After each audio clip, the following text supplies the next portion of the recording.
Hello everyone, and welcome back again to English Speaking Spot. Thank you so much for your love and support. This is our 5th video, and we are really happy to have you here again. Today's topic is very important and very simple: how to actually love yourself with small daily habits. Hi everyone. I'm excited, but also a little nervous. Self-love is something I really struggle with. That's okay, Ananya. Many people feel the same. That's why we're talking about it today. I am very hard on myself. Even small mistakes make me feel bad. Think about a close friend. If they make a mistake, you forgive them, right? Yes, of course. I tell them it's okay. So why not talk to yourself the same way? Self-love starts with self-compassion. Listen to your inner voice. Is it your enemy or your friend? Mostly an enemy. Try changing the words. Instead of saying, "I failed," say, "I learned something today." That feels much better and lighter. Social media makes me compare myself to others. Remember, you only see their best moments, not their real life. That's true. Everyone has problems. Your only competition is who you were yesterday. Here are some small habits. Point 1, morning affirmation. Say one good thing about yourself. Point 2, set boundaries. It's okay to say no. 3, celebrate small wins. Even getting out of bed is a win. 4, rest well. Sleep is self-love. I never celebrate small things.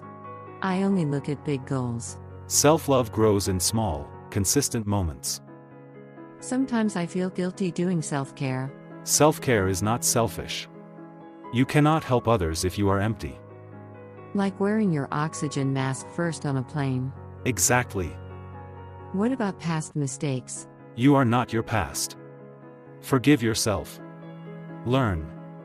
Move on. I was doing my best at that time. Yes, and that's enough.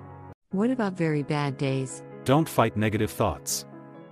Just say, "I hear you, but I choose kindness today." That feels calm and safe. I still want people to like me. That's human. But your worth is not decided by others. So I should be real? Yes. The right people will stay. I don't always like my body. Your body is an instrument, not an ornament. Thank it for what it allows you to do. That changes my thinking. Self-love is not only soft. Sometimes it's choosing sleep over scrolling. So self-love can be tough too. Yes, but it's for your future self. Self-love is a journey, not a destination. You don't need to be perfect. You just need to be kind. I feel lighter and hopeful now. And remember everyone, you are your own home. Make it a loving place. Thank you so much for watching English Speaking Spot. If this video helped you, please like, share, and subscribe to our channel. A new video is coming very soon. Keep practicing and keep smiling. See you in the next episode. Take care and love yourself. Bye-bye.